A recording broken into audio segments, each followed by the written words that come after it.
dear colleagues, dear students. I'd like to thank you all for being here tonight and joining us in discussing this important and very interesting topic. I would like to first introduce our speaker tonight. It is my great pleasure to introduce Georgio Konstandi, who is a distinguished young scholar and researcher whose work focuses on genocide education, post-conflict societies, and the Western Balkans. Georgio is currently a Ph.D. candidate at Cambridge University, starting in October, if I'm not wrong, at the Faculty of Divinity. His academic background includes MA in Central and Southeastern European Studies from University College London, and a degree in Modern and Medieval Languages from the University of Cambridge, specializing in European and Soviet history. He's also the founder of Voices from the Drina, an important genocide education resource dedicated to preserving survivor testimonies and promoting awareness of the Bosnian genocide in British schools and universities. Through this important project, he works to make these stories accessible to younger generations. And we are very honored and happy to have you here with us. Thank you for accepting our invitation, Georgia. Please, the floor is yours, and I do hope we will have questions so we will be able to discuss this wonderful project that you made. Thank you, Dr. Adisa. Thank you, Professor Ibrahim Demir, for your generous invitation. And it's a pleasure to be able to speak with all of you today. So, as Dr. Adisa was saying, Voices from the Drina is a project that I've been working on, and it's a Bosnian genocide educational tool that not just British schools and universities, but generally educators and educational spaces can use. What I'd like to do today is to provide some context for the group on the Bosnian genocide, the war in Bosnia-Herzegovina, and then explain how Voices from the Drina fits within that. And hopefully that will make sense to people, and I look forward to questions at the end as well.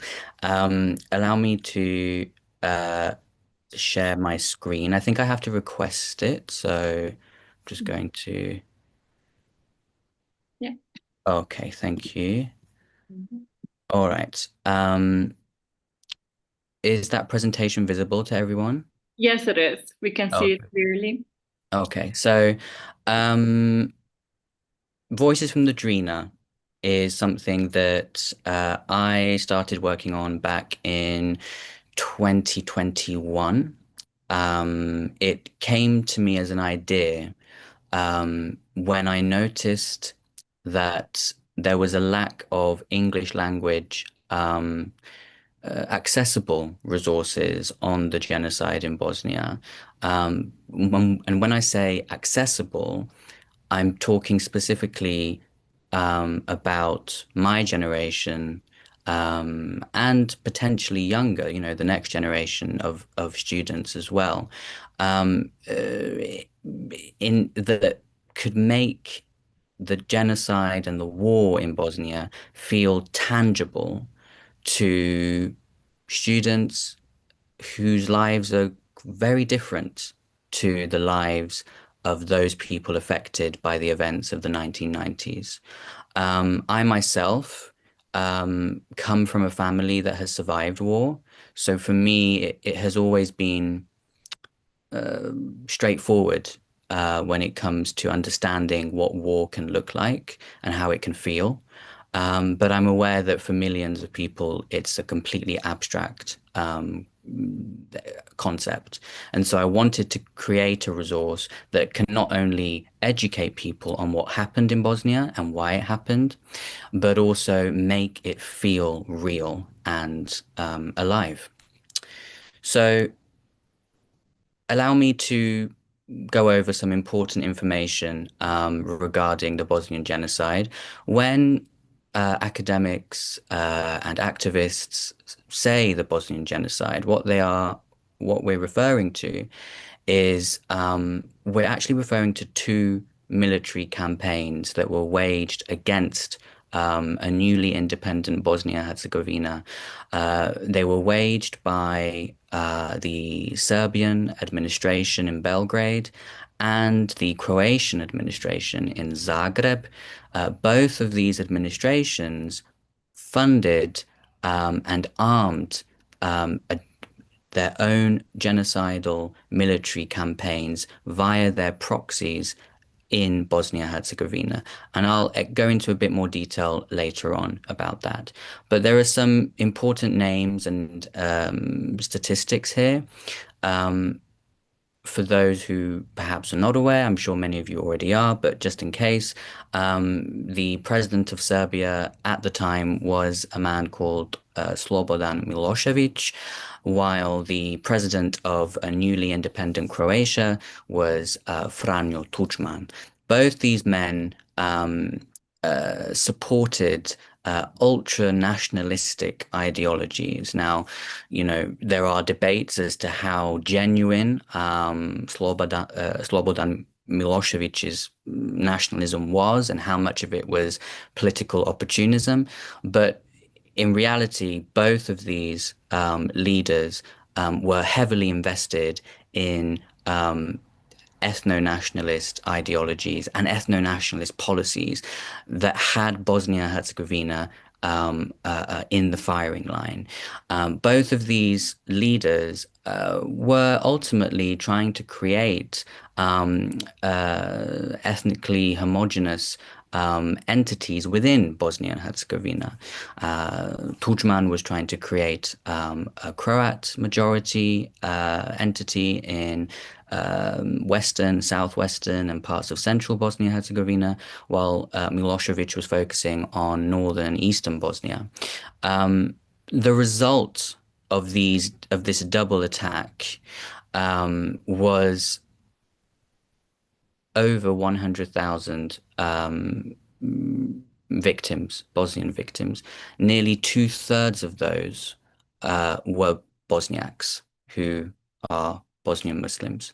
And when we are talking about a genocidal military campaign, what we mean by that is the ultimate goal and intention that was stated over and over again was to eliminate Bosniak life. And of course, in both the Serbian and Croatian military campaigns, other ethnicities were targeted as well. So you had Bosnian Croats being targeted by Serb forces, and you had Bosnian Serbs being targeted by Croat forces. However, what these two military campaigns had in common was the intent to remove Bosniak life from their desired territories. And how did that manifest? Well, it manifested in an array of atrocities, including the first concentration camps on European soil since the Holocaust, rape camps in which women, in particular Bosniak women, were raped. Raped until pregnant was the policy that some of these camps had. And one of those camps that you may have heard of, but you may not have, is Velina Vlas, which was a rape camp for Bosniak women in Visegrad in Bosnia-Herzegovina. This was a hotel that was repurposed as a rape camp, and what's particularly disturbing about cases like Velina Vlas is the fact that today, not only is there no memorialization of the camp, but Velina Vlas is advertised on the Republika Srpska tourist board as a hotel and spa, and it receives tourists every year. So this is part of what we're talking about when we are talking about the Bosnian genocide. As well as these, there were also, of course, massacres, including the well-known Srebrenica genocide of July 1995, in which 8,372 Bosniaks, predominantly men and boys, were murdered. You also had deportations, and something that is also not talked about as much as other aspects of the war is this policy of settlement. So, you had places where Bosniaks had been expelled from their homes. And then you had settlement programs being subsidized by the Croatian and the Serbian administrations, where you had, for example, in Mostar in southwest Bosnia, you had Croats being subsidized to move into homes that just weeks prior had Bosniak residents. So this is all really important when we're trying to understand what the Bosnian genocide was. It was not one massacre, it was far more, as hopefully it has become clear. Allow me to go into a bit more detail in terms of the two military campaigns that were being waged against Bosnia-Herzegovina. So you had the Serbian administration in Belgrade sponsoring, arming Bosnian Serb nationalists in Bosnia-Herzegovina. The political leader of the Bosnian Serb nationalists was a man called Radovan Karadzic. His Serb Democratic Party, the SDS, were orchestrating their project to create a Serb majority entity, which they called Republika Srpska. Now, I'm sure that there will be some of you, if not most of you, who will be aware that today the Republika Srpska is one of the administrative entities of Bosnia-Herzegovina, because the peace agreement that was presented to Bosnia-Herzegovina that formally ended the war legitimized and recognized this entity, Republika Srpska, which was founded on these genocidal atrocities that I was talking about a moment ago. Meanwhile, you had the Croatian treasury funding Croat forces in western, southwestern, and parts of central Bosnia-Herzegovina, who were also waging this project to create a Croat majority entity that they called the Croatian Republic of Herceg-Bosna. What is quite stark in the way that the events were taking place in the lead up to the outbreak of the war was how explicit these political leaders were in their intentions. And at the bottom of this page, you can see a quote which comes from Radovan Karadzic, the Bosnian Serb nationalist leader, who said chillingly in the Bosnian parliament, the debate was Bosnia's impending independence from Yugoslavia. There was going to be a referendum, and the Bosnian Serb nationalists made it very clear that they were not going to recognize Bosnian independence. And in response to that initiative to hold a referendum, Karadzic had said, the quote that you can see at the bottom of the page, "Don't think you will not lead the Muslim people into possible annihilation." So the genocidal intent was very much there, which is something that is important to stress, and I'll come back to when I show you all Voices from the Drina.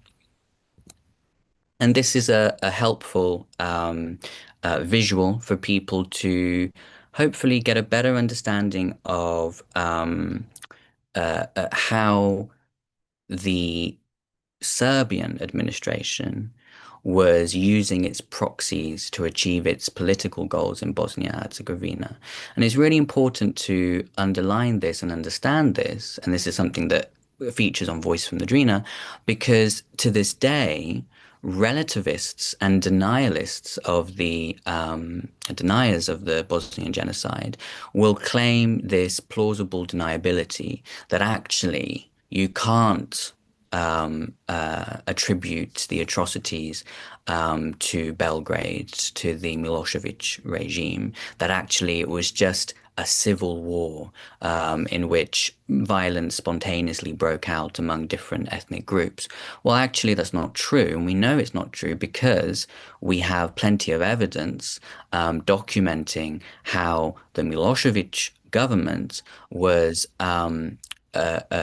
paying various proxies to commit the crimes that they were committing in Bosnia-Herzegovina. So on the screen, you can see on the left-hand side, you have Radovan Karadzic, who was the leader of the Bosnian Serb Nationalist Party, and he was also the commander-in-chief of the army of the Republika Srpska, which was committing the atrocities in northern and eastern Bosnia. And that army was being headed by a General Ratko Mladic, who is currently serving a life sentence for genocide. Now, what's interesting is that many of the soldiers that made up the army of the Republika Srpska came from the Yugoslav People's Army.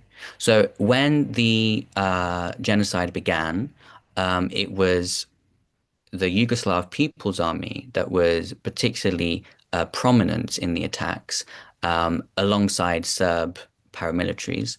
But as a result of increasing international pressure, and as a result of wanting to create this ostensible distance between Belgrade and the atrocities that were being committed in Bosnia, many loyal soldiers, Serb soldiers, were transferred from the Yugoslav People's Army to the new army of the Republika Srpska. And by doing that, Belgrade hoped to achieve this plausible deniability.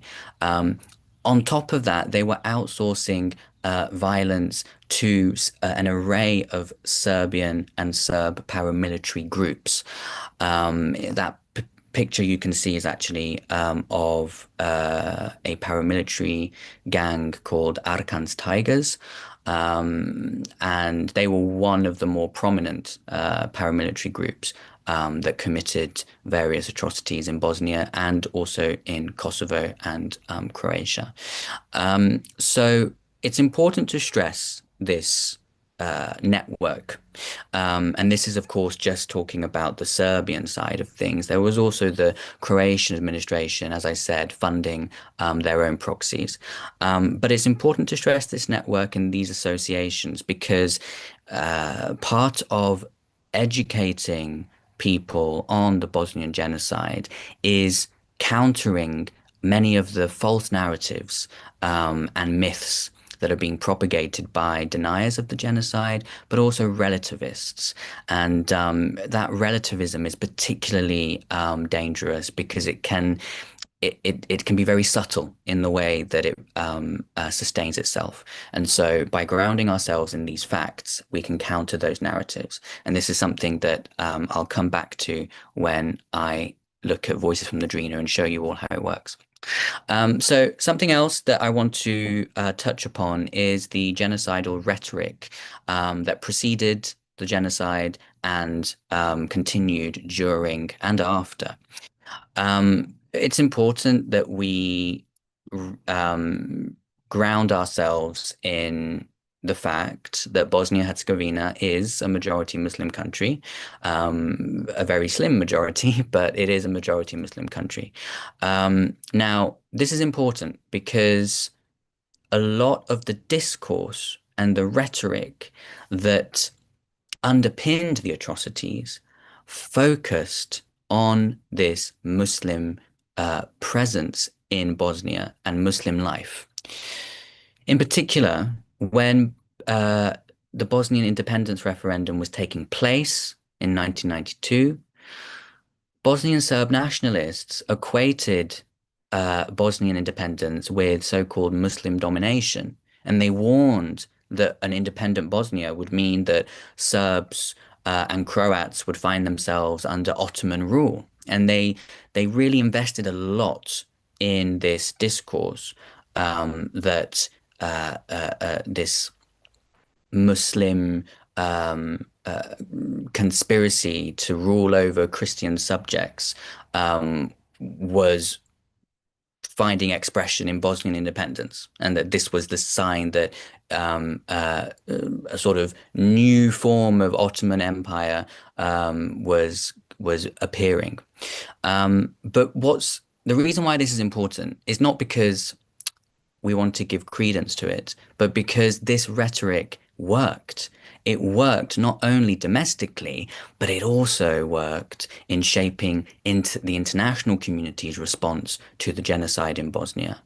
There was a reticence among European and US diplomats and leaders to intervene in Bosnia-Herzegovina because there was this sense that actually, it was just an uncontrollable situation, but there was this, there were echoes of the rhetoric that I'm talking about here in the way that Western leaders spoke of the genocide in Bosnia.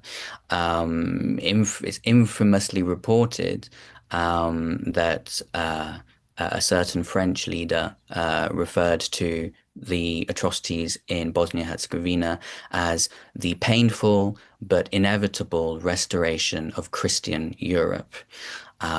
So this rhetoric being perpetrated and sustained by the Serb nationalist elite was purposeful because it was trying to shape the international response as well as the domestic response to events on the ground. And, you know, it's important to say that it wasn't just the Serb Democratic Party that was engaging in this rhetoric, but many aspects of Serb society were supporting this rhetoric: academic, political, and religious Serb society. An infamous example is the memorandum that was published by the Serbian Academy of Arts and Sciences in 1980. This is 12 years before the war started in Bosnia-Herzegovina. In this memorandum, the Academy warned that there was a so-called genocide being perpetrated by Muslims against Serb civilians, a genocide that was not taking place in 1980. And also the same memorandum warned against this so-called Muslim domination within not just Bosnia, but the whole Yugoslav region. Bosniaks were reconstructed as Turks. And this is really something that became very prominent during the 1990s, but unfortunately has remained to this day. And we do see this rhetoric being repackaged by the likes of Milorad Dodik, the Bosnian Serb nationalist former leader in Bosnia-Herzegovina. And this reconstruction of Bosniaks as Turks, not only was it designed as part of this Orientalization and demonization of Bosniaks, but it was designed to shut Bosniaks out of the imagined community of the ex-Yugoslav peoples. Socialist Yugoslavia was founded on this narrative of brotherhood and unity between the South Slavs. And it was an imagined community that Bosniaks believed, perhaps not everyone, but if you look at the testimonies, they will talk about this, believed that they were a part of that. Depending on what your experience was, you had different levels of how much you believed in it. But it was a strong narrative that sort of held up society and social cohesion in socialist Yugoslavia. And so by reconstructing Bosniaks as Turks, What this did was deny them a place in the this imagined community, but also within Europe, because the implication of that was that Bosniaks did not belong in Europe. And that was something that when I was researching, for example, the transcripts of the Republika Srpska Assembly, which was the parallel legislative body that was set up by the Serb nationalists. This was something that came up again and again and again, debating why and how Bosniaks were not in fact a people. They were not Bosniaks, they were Turks. They were not Bosniaks, they were Ustaše, who were the Croatian puppet regime of the Nazis in the Second World War. So this rhetoric is something that is really important when we are trying to understand the Bosnian genocide. And so this leads me on to Voices from the Drina, because the whole purpose of this project is to present the many facets of the genocide that I've just been walking through now. I'll start by going through what it is and how it works, because I feel like I haven't yet done that, and I probably should. And then I'll move into the objectives in a bit more detail. So Voices from the Drina, it is a Bosnian genocide educational tool that imagines what the Bosnian genocide would have looked like had there been social media in the 1990s. So what I have done over the period of 2 to 3 years is I have collated existing testimonies pertaining to life in Eastern Bosnia, and I'll explain why Eastern Bosnia in a moment, between 1992 and 1995.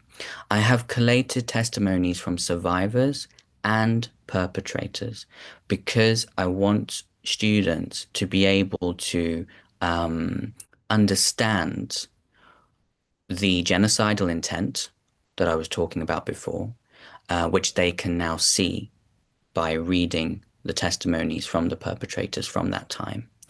And I've used an array of sources in collating these testimonies. One of the main sources was the oral history projects at the Srebrenica Memorial Center. So during my research for this project, I did actually spend 2 months in Srebrenica working as a volunteer at the Memorial Center. And during my time there, I had access to a huge bank of testimonies from the Memorial Center. I also heavily relied upon transcripts of the ICTY, the International Criminal Tribunal for former Yugoslavia. These transcripts, I should say, were very difficult to navigate. I don't recommend people use the ICTY database for fun, because it is quite challenging. But what they did provide was a lot of testimonies that are not heard about today, because they, were part of these trials and then have been sort of they've disappeared into the records and have never been spoken about again. And these are testimonies that pertain to atrocities that were committed in villages, in smaller settlements, in places that, most people have not heard of. But these were really important because I wanted to give these places and give these events the spotlight in this on this platform. And so I took these testimonies, I dated them. In most cases, I was able to date them to a specific day, the day that they took place. But where I wasn't able to, I could date them to a month and a year, or a season and a year. So spring 1992, for example. And I converted these testimonies into tweets. And this was really difficult. It sounds simple, but it isn't, because I found myself in this peculiar position of wanting to make these testimonies feel like tweets and not overstepping the mark by using poetic license that was not mine to use. So that was a really difficult part of this project. And in the process, I sought counsel from Bosniak survivors from the Memorial Center and elsewhere to sort of help me navigate that. When I had these testimonies ready as tweets, I then liaised with a web design team in Sarajevo, Bosnia, who were able to take these tweets and create this simulated newsfeed, which you can see on the visual on this slide. And so what I have created with the help of the web design team from Sarajevo, AdHive agency, I recommend them, fantastic team who did this. What I have created is a scrollable newsfeed that students and researchers can use in the same way that we use social media platforms today to follow the events of the war and genocide in Eastern Bosnia. Now, the reason why I chose Eastern Bosnia is because of its importance to the Serb nationalist project. In May 1992, the Serb Democratic Party published its 6 objectives for the war that they had started. And one of those objectives was to, as they put it, eliminate the border between Serb peoples living on either side of the River Drina. Now, the River Drina makes up most of Bosnia's eastern border with Serbia. And that meant that the Drina Valley, which is pretty much eastern Bosnia, became a site of intense atrocities because it was so important to the Serb nationalist political project, because they wanted to create this greater Serbia, if you like. And that is what, that's the term that they themselves use, is they believed that wherever there was a Serb community belonged to this Republika Srpska, and Eastern Bosnia was particularly important. So that is why I chose that as a case, as the geographical scope of Voices from the Drina. Now, that's not to say that in future, funding dependent, I won't add to the geographical scope, but it was the scope that I chose when starting out. So on this platform, people can scroll through the tweets, through the testimonies in chronological order. They can also access a background information tab, which offers a really useful contextualization of the content within the broader chronology of the Bosnian genocide. And you can filter the tweets that you see by year and month and by author.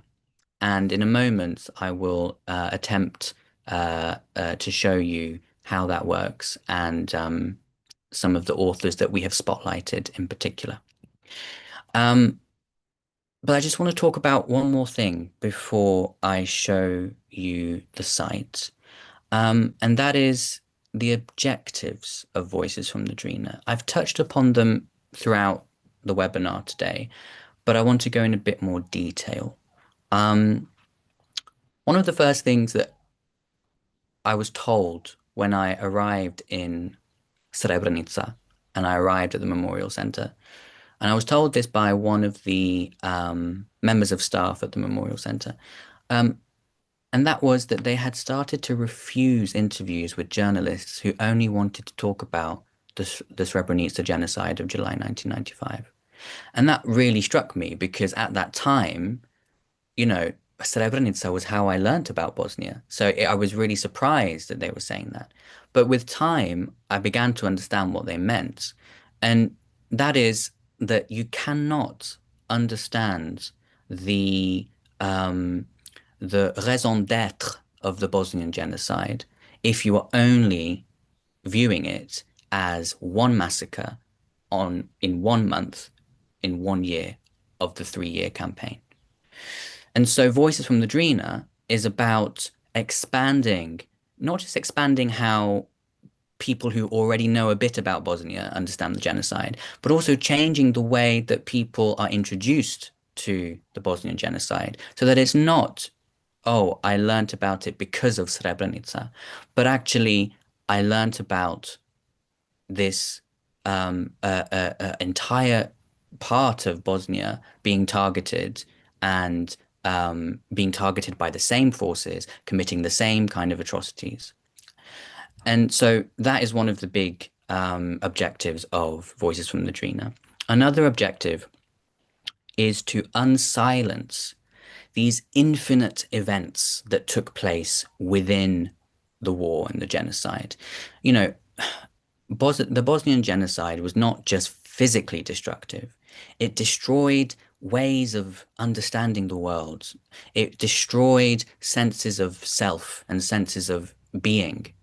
And within that destruction were these multiple shifts and tensions and discursive shifts that were taking place on a daily basis at an interpersonal level, you know, which is a very sort of Foucauldian way of understanding an event. And that is, you know, how I'm looking at this, because I think it's really important when we're thinking about unsilencing genocide. I think it's really important to unsilence these minor daily events and shifts.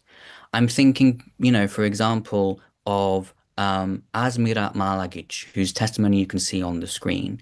This is one of the tweets that's on the Voice from the Drina platform. And this is verbatim her testimony that she gave to the Memorial Center. And here she describes how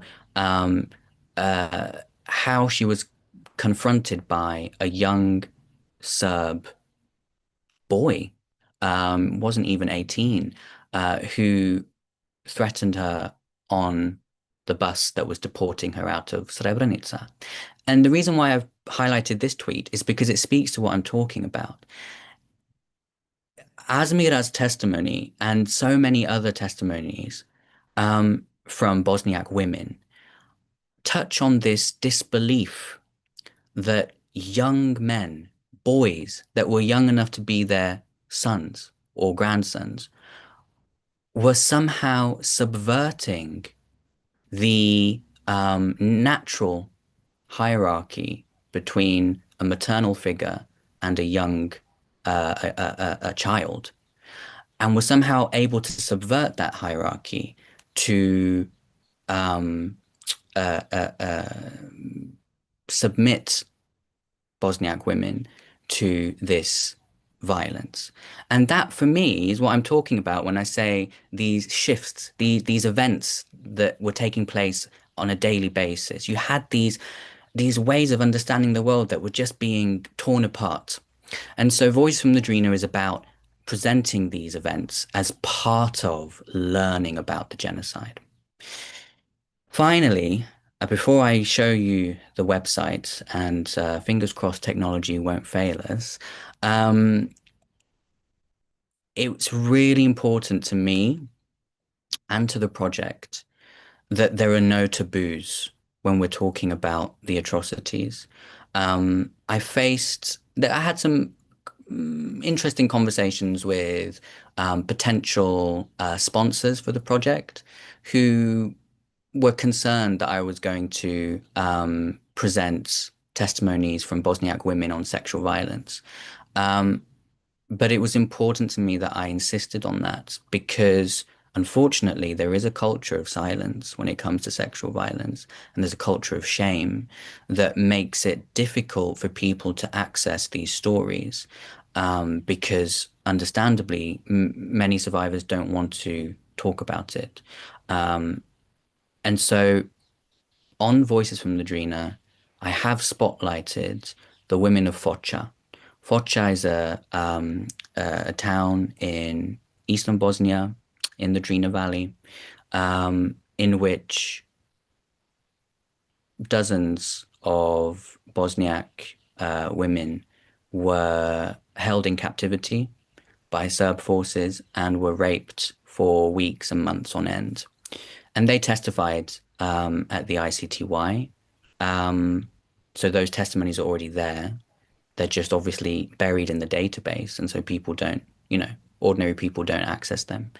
And so I have spotlighted those testimonies and brought them to life on Voice from the Drina. And the women of Foča have their own page on the platform, which I'll show you in a moment, for that reason, because it's really important that when we're understanding the genocide, that we purposefully direct our attention to these types of atrocities, as well as the massacres and the concentration camps.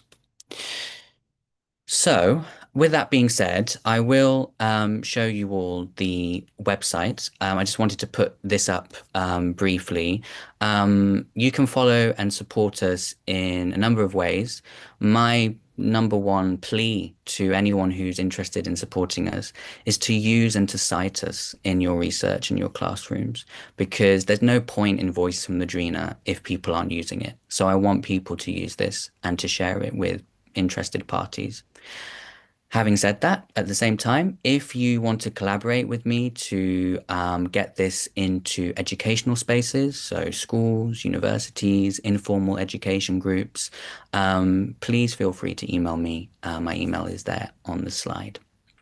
So I am going to stop sharing this screen and hopefully be able to show you the website, the simulated news feed. So, can people see this? Yes, we can. It works. Oh, wonderful. So, let me just walk people through the different tabs and the different parts. So this is the home page. This is where, if you want to, you can literally start from the first testimony from the 1st of March 1992 on the eve of the outbreak of the war, and literally scroll all the way down to the final testimony at the end of 1995. However, I'm also aware that that's not particularly helpful if you want to research a particular period or particular aspect. So on the right-hand side, you can see there is a quick archive search. So you can choose which month and year you are interested in. Also, on the left-hand side, you can see our featured authors. Now, our featured authors are profiles that are the most prominent, so they've contributed the most content to the site. Here you have Emir Suljagić, who is the current director of the Memorial Center. Because of the fact that he has written his memoirs, I was lucky enough to get his permission to use his memoirs to produce all of these testimonies from him in his own words. Same for Hasan Hasanović and Hasan Nuhanović. These are two other survivors of Srebrenica who have also written memoirs. And so with their permission, I was able to create a lot of verbatim testimonies from them from their written work. And as I was saying before, we have the women of Foča. Now, if you click on the women of Foča, it will give you a list of the women that feature on the site. If you're wondering what these letters and numbers are referring to, these are their these are the references they were given when they testified at the ICTY. So I've stayed true to that. I didn't want to give them made up names. I've stayed true to their anonymity and to the references that they had in the trials. So if you were to click on any one of them, it will take you to their profile. And you can follow their individual stories in chronological order. If you are hoping to understand the context of what you're reading, you can head to the background page where I have designed a timeline of some of the major events of the Bosnian War. What I've included in this timeline is also the that premeditated plan that I was talking about at the beginning of today's webinar, whereby the Serbian government was training Serbian paramilitary soldiers in the years before the war even started in Bosnia. So you can go through this timeline and follow year by year the major events of the Bosnian War and the Bosnian Genocide. So that will hopefully provide useful context for those who are less familiar with what was happening. And that takes you all the way down to the Dayton Peace Agreement. So I believe that is all. Oh, and there's also the authors page, sorry. So if you want to learn more about the featured authors, you get a bit of biographical information about them, but also you get a list of all the authors on the sites, including the perpetrators. So here, for example, you can see one of the profiles is the Assembly of the Republika Srpska. So if you wanted to look at what they were saying in their debates, you can do so by clicking on their site and reading what they were saying in the transcripts of their assembly debates. And again, this is really important because I want students to understand the genocidal intent. I want students to understand that it was not civil war, that it was not inevitable conflict from a misunderstanding. No, there was a very clear genocidal intent and a plan from the get-go. And you can see the various times in which the Assembly of the Republika Srpska, for example, rejected various humanitarian initiatives that were being put forward by the United Nations, as you can see actually in this tweet at the top here. And this is not something that I haven't used any poetic license for this. This is in the transcripts of the Republika Srpska Assembly, which is available on the Srebrenica Memorial Center's website. Unfortunately, they're not translated into English, so I had to do the translation and verify the translation with my colleagues. So, which is why I think, it's particularly good to have them here in English, because this is the first English language resource on what the assembly was saying and what they were debating. So anyway, there we go. That is all I wanted to talk about. I hope I haven't spoken for too long. If you have any questions, I'm more than happy to answer them. And thank you all again for dedicating time at the end of your days to listen to this. Thank you. Thank you, Georgia. This was absolutely fascinating. I am blown away by the whole concept of a living archive, because as you said it yourself, the general all-cell archives is not something that is easily accessible, or that's something that's easy to navigate, right? And this whole digital memory project or social media archives is just something that's really making it much more accessible to younger generations, and this is exactly what we want to do. I cannot even imagine how the amount of work you put into reading the testimonies, dating them, converting them into tweets, translating some of them. It's just a tremendous amount of work that you put into this project. So thank you. It's absolutely wonderful and so valuable and meaningful. I want to also just thank you for putting also a lot of spotlight on the women of Foča and the issue of the sexual violence in Bosnian war, because as we know, it's those women that actually changed the international law and made rape recognized as a weapon of war, right? So all the other cases that came afterward, right, including the women of Congo and all the other cases in court that were persecuting rape as a weapon of war, became recognized only because of the brave testimonies of the Foča women. So I think this is very, very valuable and important to talk about. I would encourage you also to extend the geographical scope. I'm so happy that you included the whole Eastern Bosnia. And as a Bosniak, I'm also one of those who feel sometimes a bit sad that there's too much focus on several events and then not much attention paid to all the other atrocities that were happening during the war in all other areas across Bosnia. So I think these type of projects are extremely important. And I would also encourage our listeners, if they have questions, they could just ask, or they could write in the chat.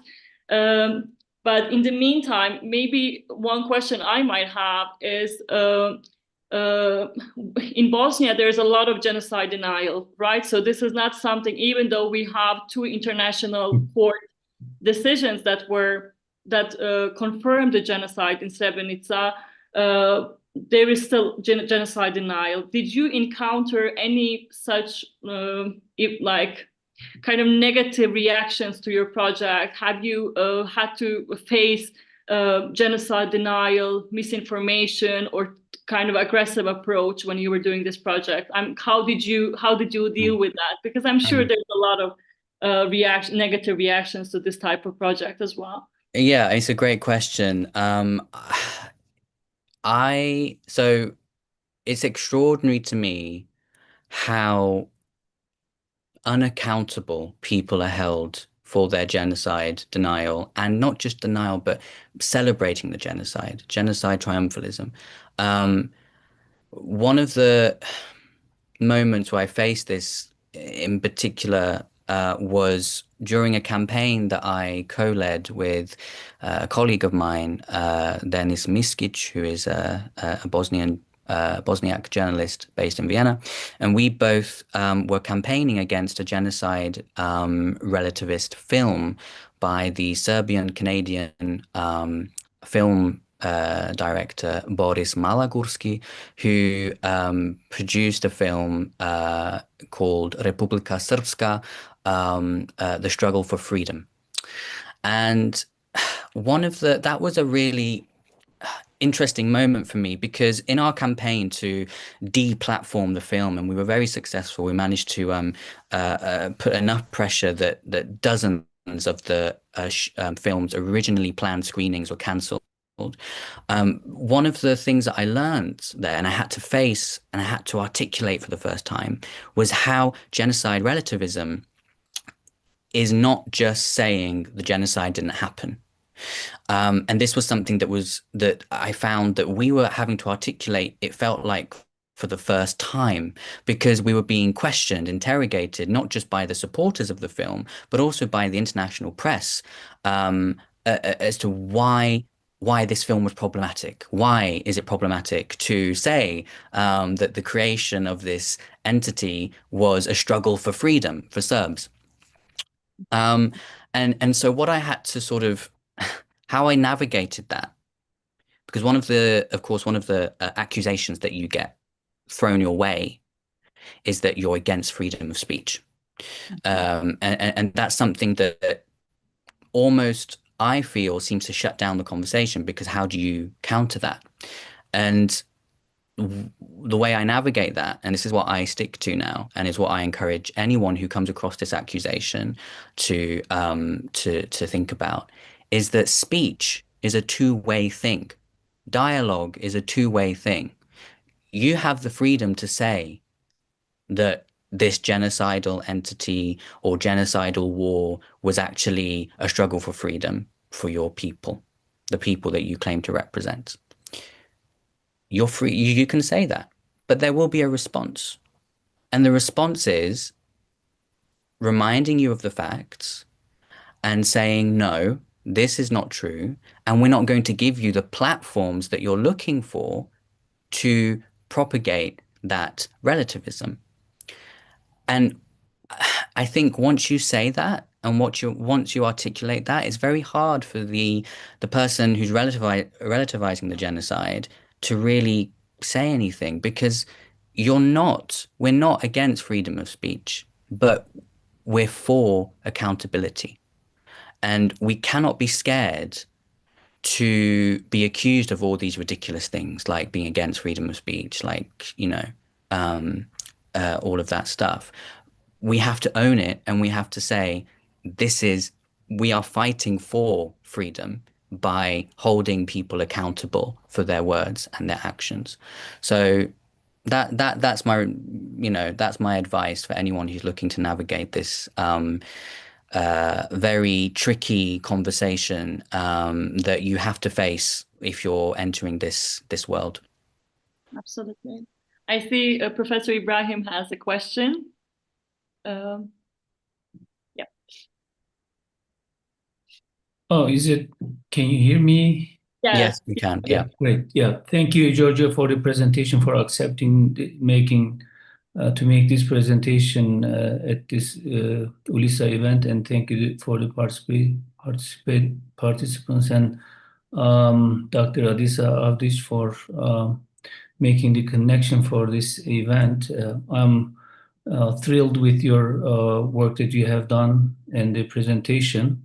My question is about extending this. Adisa mentioned this regarding Bosnia, but extending this unfortunately to Gaza and other areas, as inserting tabs maybe. Of course, unfortunately, as a member of or as members of Muslim world, we shouldn't have collection of genocides.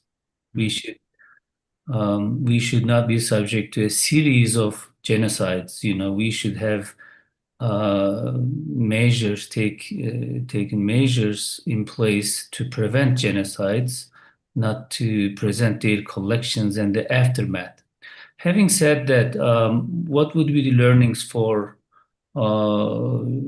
Gaza genocide, and would you be able to or be willing to do this work, extend this work to include something similar for Gaza as it is still fresh?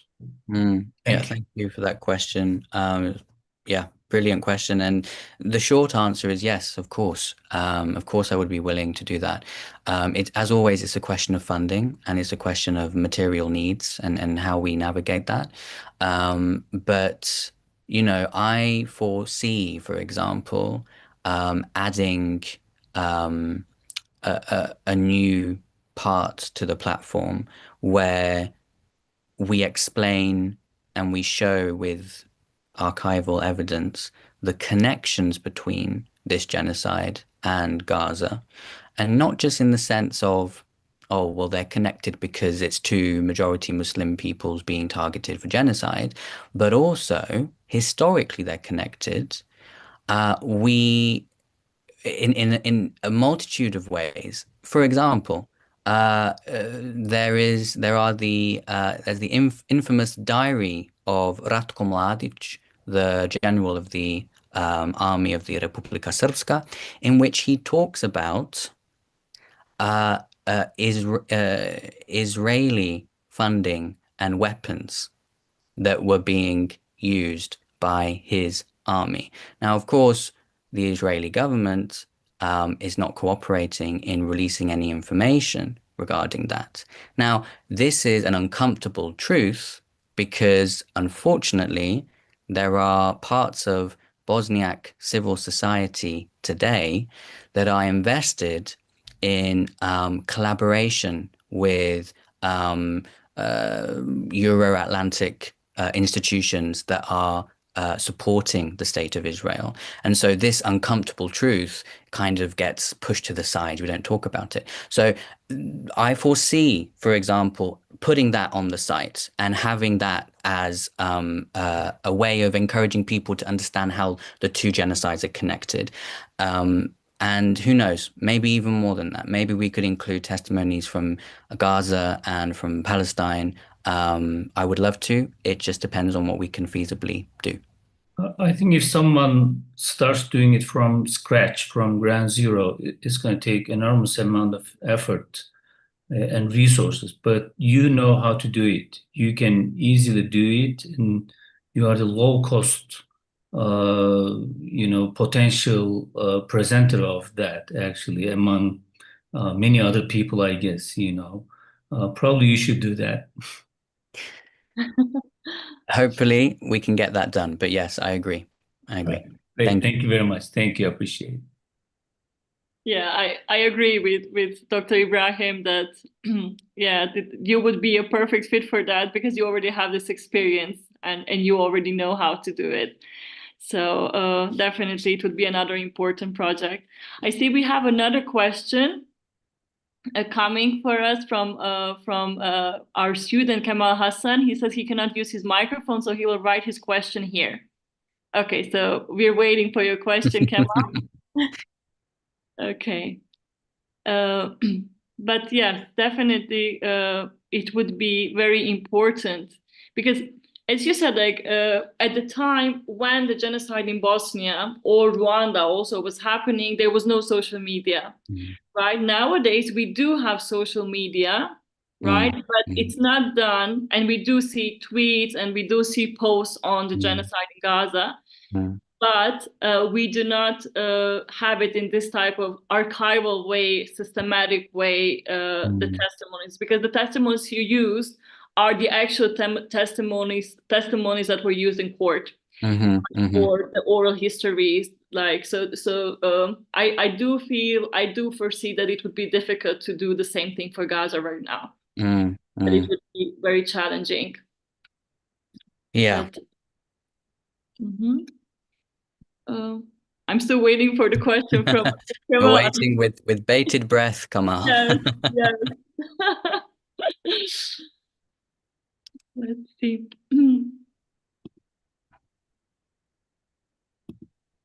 Okay, here we go. Okay, so it's a long question. Let's see if I can read it from here. Ratko Mladic was imprisoned for his role in the Bosnian genocide.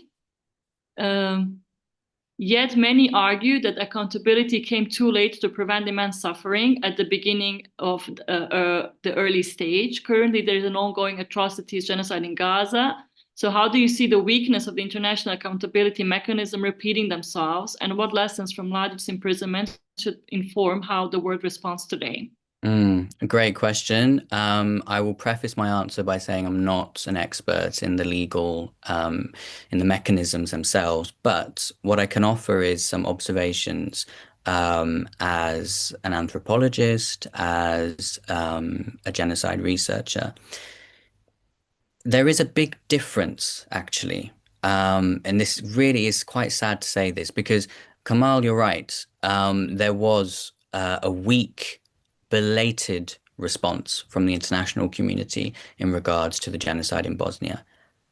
And there was more political will in the 1990s to eventually hold people to account than there is, I believe, today in regards to Palestine and Gaza. I think that if we look at things just from the perspective of the political trends in Europe and North America, Europe and North America have become a lot more isolationist than was the case in the 1990s. You know, in the 90s, you had an administration in Washington. Yes, it wasn't perfect. Yes, it took far too long to decide that it was worth intervening to save people's lives in Bosnia, but it was an administration that still viewed the United States as an active player in international affairs.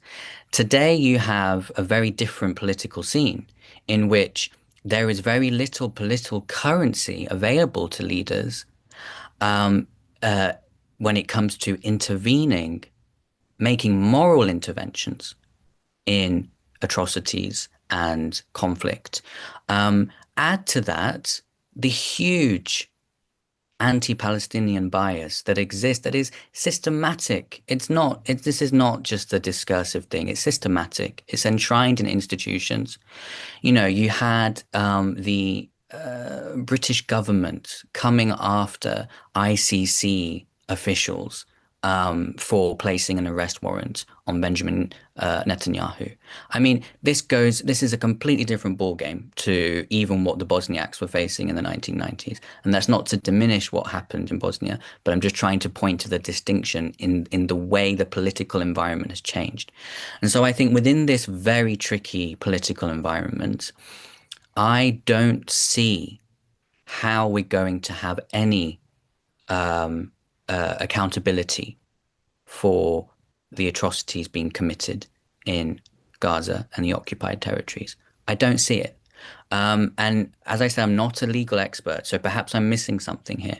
But this is my, from an anthropological point of view, as someone who observes and who has been working on various projects with the Bosnian genocide, this is how I see things, is that the Palestinians face an impossible situation.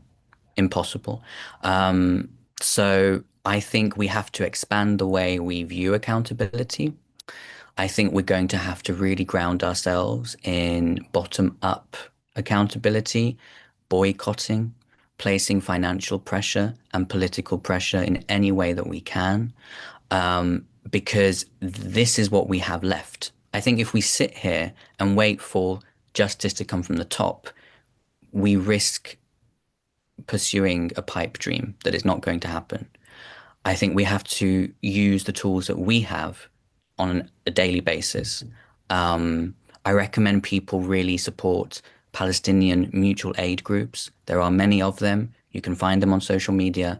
Gaza Mutual Aid is one of the big ones on Instagram, and you can very directly make a good impact in these people's lives.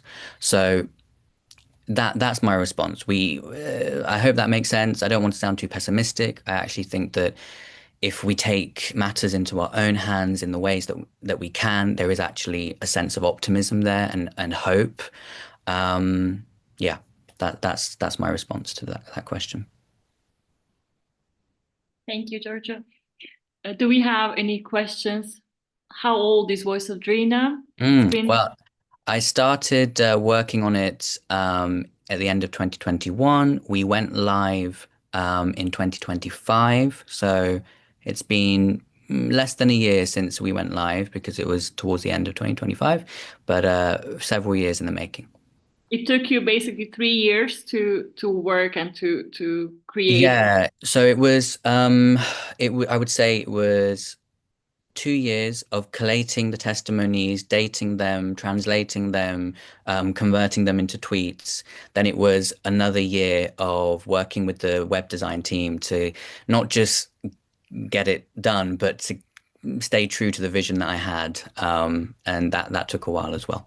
So it basically came at the 30th anniversary of the genocide, right? Yeah. So Yeah. 2025, so exactly 30 years after the genocide. Mm-hmm. So yeah, it's when we think about the ongoing events, everything takes time, right? Yes. Things don't happen overnight. So Yeah. Any other questions or comments that you might have?